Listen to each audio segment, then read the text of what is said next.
Hello दोस्तों, नमस्कार। स्वागत है आप सभी का राहुल क्लासेस बांका में।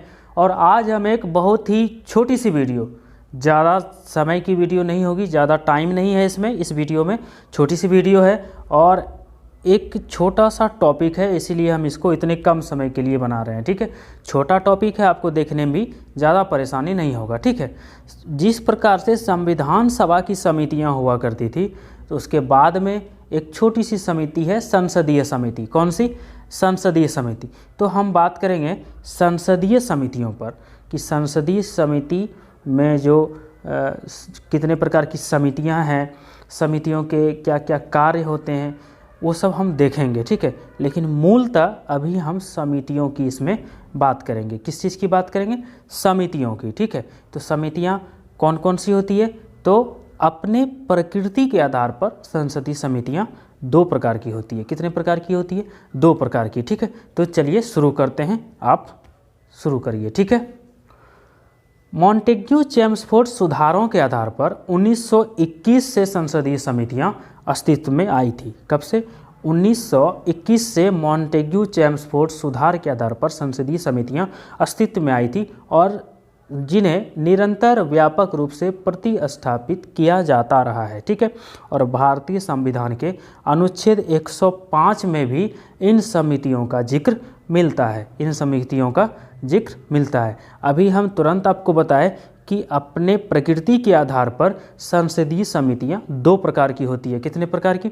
दो प्रकार की संसदीय समितियां होती है। ठीक है, एक होता है अस्थायी समिति, यानी संसदीय समितियां जो दो प्रकार की होती है, एक होता है अस्थायी समिति और एक होता है अस्थायी, जिसको कि हम तदर्थ समिति बोलते हैं। क्या बोलते हैं?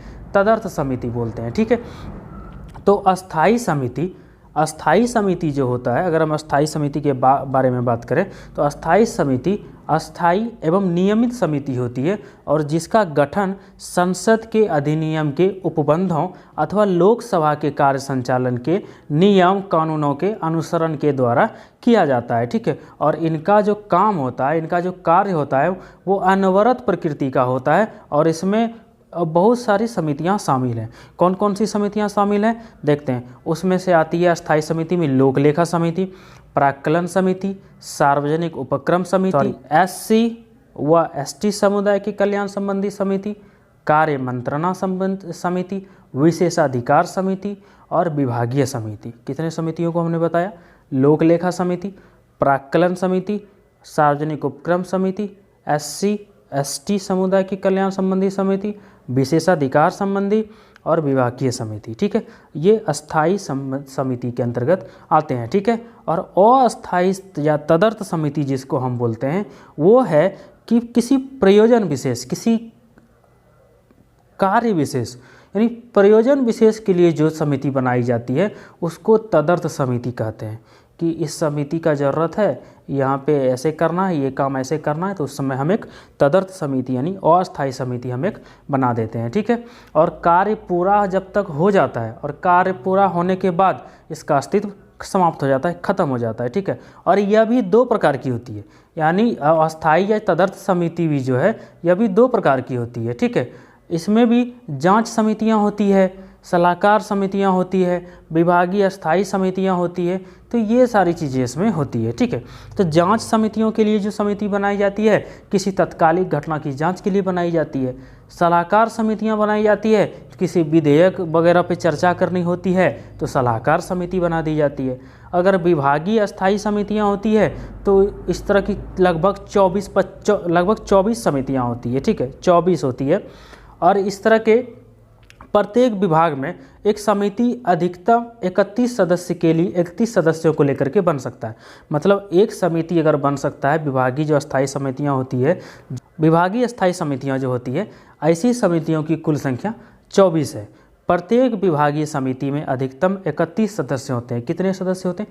31 सदस्य होते हैं, जिनमें से 21 सदस्यों का मनोनयन कौन करता है? स्पीकर करता है। कौन करता है? स्पीकर द्वारा 21 सदस्यों का मनोनयन किया जाता है और 10 सदस्यों का मनोनयन राज्यसभा के सभापति द्वारा किया जाता है। फिर से आप एक बार समझ लीजिए कि विभागीय स्थायी समितियां जो है इसकी लगभग 24 संख्या है। कितनी?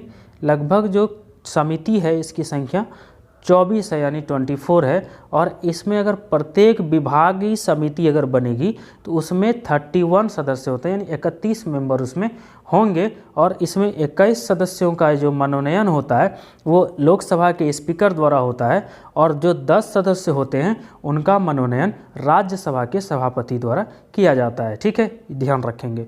और जो टोटल 24 समितियां होती है, उस समितियों में से, उस 24 समितियों में से 16 लोकसभा के अंतर्गत और 8 समितियां राज्यसभा के अंतर्गत कार्य करती है। 16 लोकसभा और 8 राज्यसभा के अंतर्गत काम करती है। ठीक है, और इन समितियों का जो मुख्य कार्य होता है वो अनुदान संबंधी मांगों की जांच करना एवं उन मांगों में अपनी रिपोर्ट सौंपना इनका विशेष मुख्य काम होता है। ठीक है, तो ध्यान रखेंगे कि किस विभाग में कितने सदस्य होते हैं, कितने सदस्यों वाली कमेटी बनती है और इनका क्या काम होता है। ठीक है, तो हमने आपको बता दिया कि संसदीय समितियां 2 प्रकार की होती है, आप ध्यान रखेंगे। ठीक है, चलिए हमने आपको संसदीय समितियों के बारे में बता दिया। इसके बारे में जो बड़ी वीडियो बनेगी अलग अलग, जैसे लोक लेखा समिति के बारे में विशेष चर्चा, विशेषाधिकार समिति के बारे में विशेष चर्चा, विभागीय समिति के बारे में विशेष चर्चा, वो हम आपको नेक्स्ट वीडियो में बता देंगे। चलिए ठीक है, थैंक यू, बहुत बहुत धन्यवाद आप सभी का, बहुत बहुत आभार, बाय।